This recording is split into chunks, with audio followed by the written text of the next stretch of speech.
നമസ്കാരം. മലയാളി വാർത്തയിലേക്ക് സ്വാഗതം. കേരളത്തിൽ വീണ്ടും പരക്കെ മഴയ്ക്കുള്ള സാധ്യതയാണ്. ന്യൂനമർദ്ദ സാധ്യത കണക്കാക്കുന്നു. അതുകൊണ്ട് നാളെ മുതൽ മഴ ശക്തി പ്രാപിക്കുമെന്നും പല ജില്ലകളിൽ അതിൻ്റെ ഭാഗമായി യെല്ലോ അലർട്ട് പ്രഖ്യാപിച്ചിരിക്കുകയാണ്. അന്തരീക്ഷം പരക്കെ മാറുന്നു. പ്രധാനപ്പെട്ട ചില ജില്ലകൾക്ക് മുന്നറിയിപ്പും ഇതോടൊപ്പം നൽകുകയാണ്. ബംഗാൾ ഉൾക്കടലിലാണ് വീണ്ടും ന്യൂനമർദ്ദ സാധ്യതയുള്ളത്. അതുമൂലം അതിൻ്റെ സ്വാധീന ഫലമായി സംസ്ഥാനത്ത് അടുത്ത 5 ദിവസം ശക്തമായ മഴ പെയ്യും. ചൊവ്വാഴ്ച മുതൽ വെള്ളിയാഴ്ച വരെ ഒറ്റപ്പെട്ട ശക്തമായ മഴയ്ക്ക് സാധ്യതയുണ്ടെന്നാണ് നിലവിലെ പ്രവചനം. വടക്കു പടിഞ്ഞാറൻ ബംഗാൾ ഉൾക്കടലിന് മുകളിൽ ഒഡീഷ പശ്ചിമ ബംഗാൾ തീരത്തിന് സമീപത്തായി ചക്രവാത ചുഴി സ്ഥിതി ചെയ്യുന്നുണ്ട്. അടുത്ത 48 മണിക്കൂറിനുള്ളിൽ ഇത് ന്യൂനമർദ്ദമായി ശക്തി പ്രാപിക്കാൻ സാധ്യതയുണ്ടെന്ന് കേന്ദ്ര കാലാവസ്ഥാ വകുപ്പ് പറയുന്നു. കേരളത്തിൽ അടുത്ത 5 ദിവസം നേരിയ ഇടത്തരം മഴയ്ക്കുള്ള സാധ്യതയും പറയപ്പെടുന്നുണ്ട്. ഓഗസ്റ്റ് 26 മുതൽ 29 വരെയുള്ള ദിവസങ്ങളിൽ ഒറ്റപ്പെട്ട ശക്തമായ മഴയ്ക്ക് സാധ്യതയുണ്ടെന്നും കേന്ദ്ര കാലാവസ്ഥാ വകുപ്പ് പറയുകയാണ്. വിവിധ ജില്ലകളിൽ ഇതിന്റെ ഭാഗമായി യെല്ലോ അലർട്ട് പറഞ്ഞിട്ടുണ്ട്. നാളെ കോഴിക്കോട്, വയനാട്, കണ്ണൂർ, കാസർഗോഡ് ജില്ലകളിലും 27-ാം തീയതി ഇടുക്കി, എറണാകുളം, തൃശൂർ, പാലക്കാട്, മലപ്പുറം, കോഴിക്കോട്, വയനാട്, കണ്ണൂർ, കാസർഗോഡ് ജില്ലകളിലും യെല്ലോ അലർട്ട് പ്രഖ്യാപിച്ചിട്ടുണ്ട്.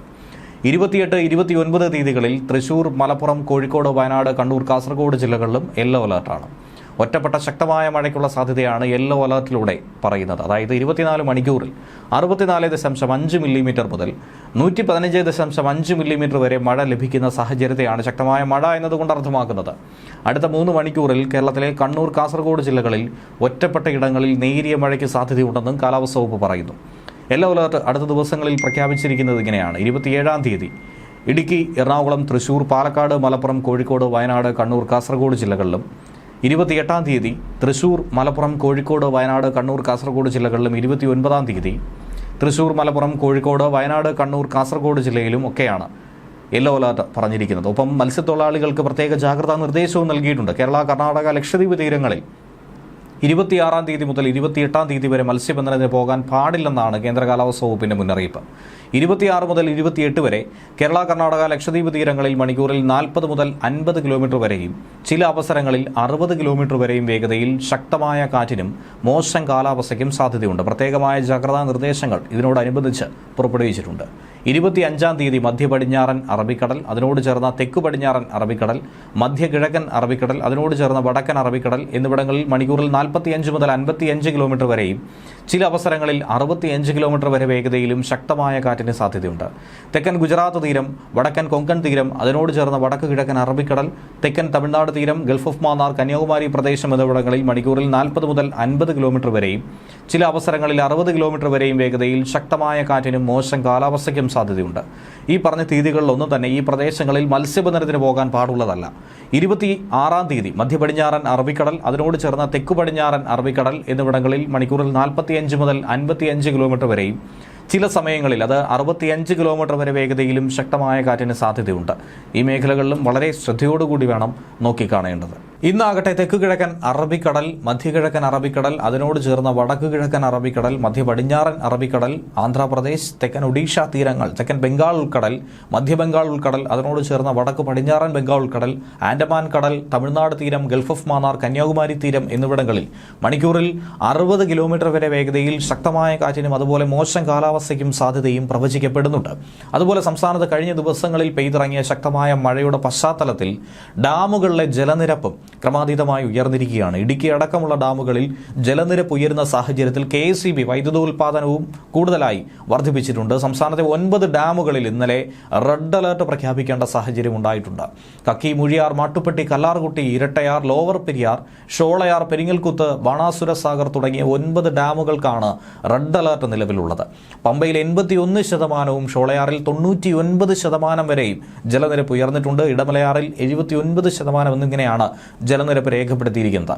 സംഭരണശേഷിയുടെ 73% ഇടുക്കി ഡാമിലെ നിലവിലെ ജലനിരപ്പ്. അതോടെ ഇടുക്കിയിൽ നിന്നും 7.748 ദശലക്ഷം യൂണിറ്റ് വൈദ്യുതി ഉൽപ്പാദിപ്പിക്കുന്നുണ്ട്. ശബരിഗിരിയിൽ 5.8879 ദശലക്ഷം യൂണിറ്റും മറ്റു ഡാമുകളിലും റൂട്ട് കർവ് പാലിച്ചുകൊണ്ട് ഉൽപ്പാദനം ക്രമീകരിച്ചു പോവുകയാണ്. മഴ ശക്തമായതോടെ സംസ്ഥാനത്തെ വൈദ്യുത ഉപഭോഗത്തിലും കാര്യമായ കുറവുണ്ടായിട്ടുണ്ട്.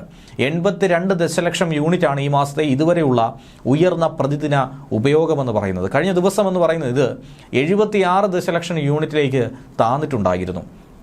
അതിൽ 38.68 ദശലക്ഷം യൂണിറ്റും കേരളത്തിൽ ആഭ്യന്തരമായി തന്നെ ഉൽപ്പാദിപ്പിച്ചു എന്നുള്ളതാണ് ഏറ്റവും പ്രധാനപ്പെട്ട ഒരു കാര്യം. 38.12 ദശലക്ഷം യൂണിറ്റാണ് നമുക്ക് പുറത്തുനിന്ന് വാങ്ങേണ്ടി വന്നത്. പുറത്തുനിന്നും വില കൊടുത്ത് വാങ്ങുന്ന വൈദ്യുതിയേക്കാൾ കൂടുതൽ സംസ്ഥാനത്ത് തന്നെ ആഭ്യന്തരമായി ഉൽപ്പാദിപ്പിക്കാൻ നമുക്ക് കഴിഞ്ഞു എന്നുള്ളതാണ് ഏറ്റവും നല്ലൊരു കാര്യം. പീക്ക് സമയ പ്രതിദിന ആവശ്യകത നിലവിൽ 4000 മെഗാവാട്ടിൽ താഴെയുമാണ്. ശനിയാഴ്ച ഇത് 3800 മെഗാവാട്ടിലേക്ക് കടന്നിരുന്നു.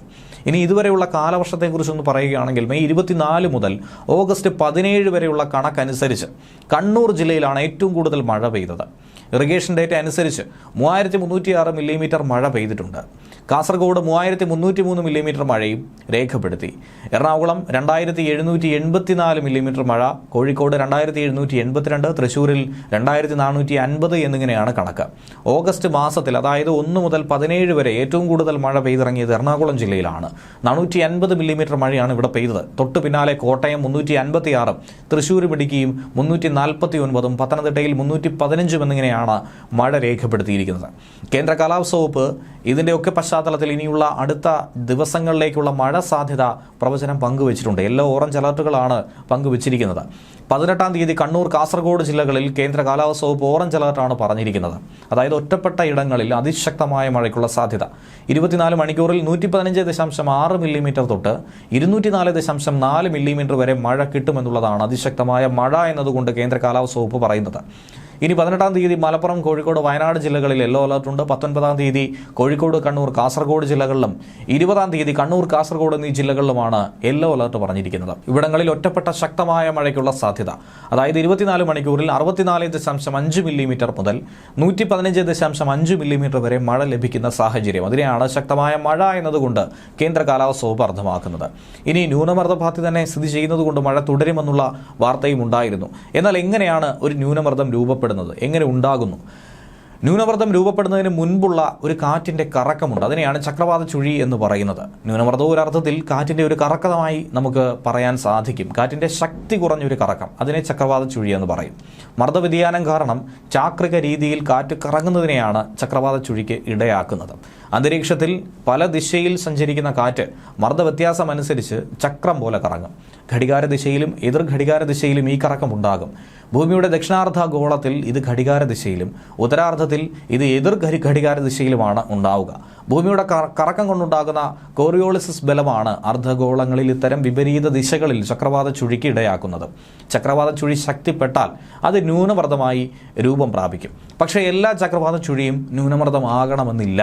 ചക്രവാത ചുഴി ന്യൂനമർദ്ദമാവുകയും അത് പിന്നീട് ഡിപ്രഷനായി, അതായത് തീവ്ര ന്യൂനമർദ്ദമാവുകയും പിന്നീട് ഡീപ്പ് ഡിപ്രഷനായി, അതായത് അതിതീവ്ര ന്യൂനമർദ്ദമാവുകയും ചെയ്താൽ മാത്രമേ ചുഴലിക്കാറ്റായി അത് രൂപപ്പെടുകയുള്ളൂ. അതുകൊണ്ട് തന്നെ പൊതുജനങ്ങൾ ശ്രദ്ധയോടുകൂടി ചില നിർദ്ദേശങ്ങൾ നോക്കിക്കാണേണ്ടതുണ്ട്. ഈ മഴക്കാലത്ത് ഉരുൾപൊട്ടൽ, മണ്ണിടിച്ചിൽ, മലവെള്ളപ്പാച്ചിൽ സാധ്യതയുള്ള മേഖലകളിൽ താമസിക്കുന്നവർ അധികൃതരുടെ നിർദ്ദേശാനുസരണം സുരക്ഷിതമായ ഇടങ്ങളിലേക്ക് മാറി താമസിക്കണം. നദിക്കരകൾ, അണക്കെട്ടുകളുടെ കീഴ്പ്രദേശങ്ങൾ എന്നിവിടങ്ങളിൽ താമസിക്കുന്നവരും അപകട സാധ്യത മുൻകൂട്ടി കണ്ട് അധികൃതരുടെ നിർദ്ദേശാനുസരണം മാറി താമസിക്കണം. ദുരന്ത സാധ്യതാ മേഖലകളിൽ താമസിക്കുന്നവർ നിർബന്ധമായും തങ്ങളുടെ പ്രദേശത്ത് ക്യാമ്പുകൾ തുറന്നു എന്ന് ഉറപ്പാക്കണം.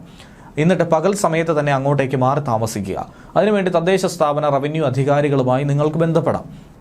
ശക്തമായ കാറ്റിന് സാധ്യത ഉള്ളതുകൊണ്ട് തന്നെ അടച്ചുറപ്പില്ലാത്ത വീടുകളിൽ താമസിക്കുന്നവരും മേൽക്കൂര ശക്തമല്ലാത്ത വീടുകളിൽ താമസിക്കുന്നവരും പ്രത്യേക ജാഗ്രത പുലർത്തണം.